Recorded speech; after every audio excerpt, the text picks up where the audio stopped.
সন্দেশখালীতে আবারও অস্ত্রের হদিশ মিললে সন্দেশখালীর খটির ঘাট ওই সন্দেশখালী তৃণমূলের ব্লক সভাপতি তৃণমূলের দিলীপ মল্লিকের বাড়ির পাশ থেকে উদ্ধার।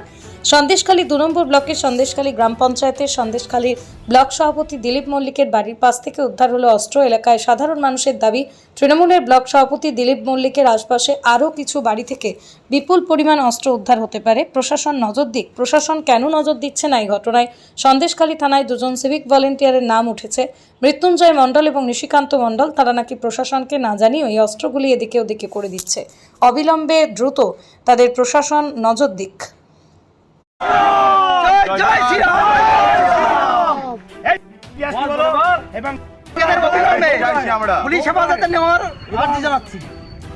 বিবেকানন্দ বুদ্ধির মাথা ছিল, এই বুদ্ধি মাথা ছিল এবং হিন্দুদের বলেছিল যে পিস পিস করে যদি আসতে পারি 26-এ পিস পিস করে হিন্দুদের রক্ত বন্যে ববি দেবো।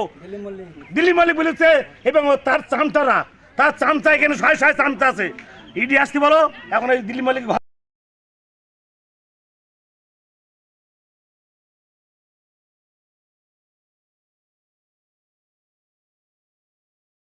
আজকে যে জিনিসটা হয়েছে, এই এর নামটা কি গো? ভোট পরবর্তী আমাদের বিধানসভা ভোটের পরে যে জিনিসটা আমরা দেখেছি, যে আমরা এর আগেও অবজেকশন করতে গিয়েছিলাম যে এরা আগ্নেয়াস্ত্র নিয়ে ঘুরে বেড়ায় গ্রামে, যেহেতু দিলীপ মল্লিকের বুথ এবং দিলীপ মল্লিকের বাড়ির পার্শ্ববর্তী জায়গা, একদম পাশে খটির ঘাটে।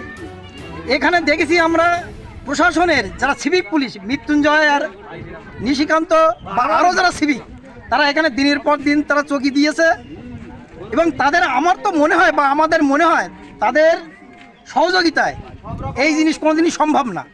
এইভাবে আগ্নেয়াস্ত্র এখানে ফেলে দেওয়া, সেখানে ফেলে দেওয়া, এটা কোনোদিনই সম্ভব না। এখন কি চাইছেন? এখন আমরা চাইছি এর সঠিক তদন্ত, আরো কত কি আছে এবং এদের অ্যারেস্ট, দিলীপ মল্লিক, গৌরায়, এদের অবিলম্বে অ্যারেস্ট করার জন্য আমরা প্রশাসনের কাছে আর্জি জানাচ্ছি। আপনার নাম কি রয়েছে? আমার নাম সাধন মণ্ডল।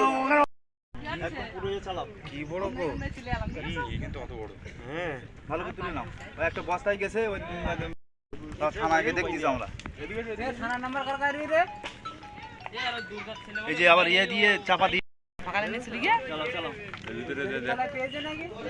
আরে রয়েছে না। আরে এই সব এই দি চাপা রে। খোলো তুমি। এই জুতোটা খোলো।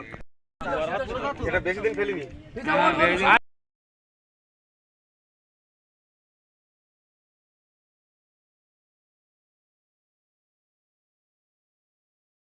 2026-এ বিধানসভায় যদি জিততে পারতো, তৃণমূল যদি ক্ষমতায় আসতো, সমস্ত যারা বিজেপির কর্মী বা যারা বিজেপি করতো তাদেরকে মেরে কেটে কুচে কুচে নদীতে ভাসিয়ে দেওয়ার কথা যেটা বলেছিল এর আগে, ভোটের আগে যেটা বলেছিল, সেটা আমরা এখন বাস্তবে দেখতে পাচ্ছি যে দিলীপ মল্লিকের বাড়ির আশেপাশে থেকে বিভিন্ন রকমের অস্ত্রপাতি পাওয়া যাচ্ছে, বিভিন্ন বড় বড় দা পাওয়া যাচ্ছে। কোথায় পাওয়া গেছে?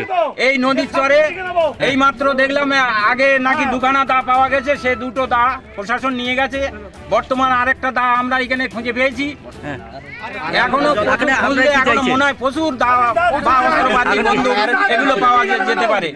এই জন্য আমি প্রশাসনকে বলবো যে প্রশাসন যেন এখানে যারা আশপাশে যারা আছে দিলীপ মল্লিকের সাগরেদ, তাদের বাড়িতে তল্লাশি করে খোঁজ খবর নিলে দেখা যাবে প্রচুর অস্ত্র শস্ত্র, বিভিন্ন রকম জিনিসপত্র পাওয়া যেতে পারে। আপনার নাম কি রয়েছে? আমার নাম সুধাংশু মণ্ডল।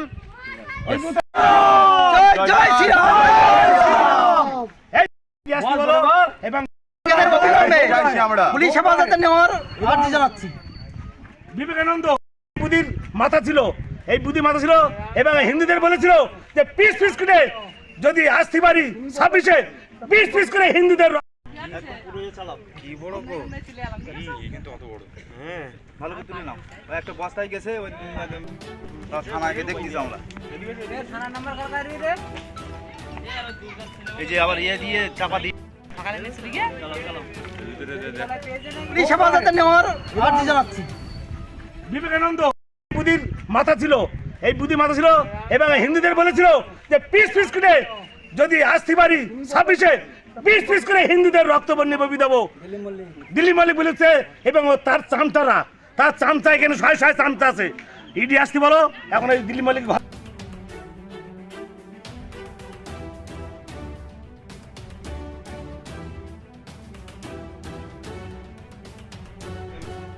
থানাকে দেখছি আমরা এই যে আবার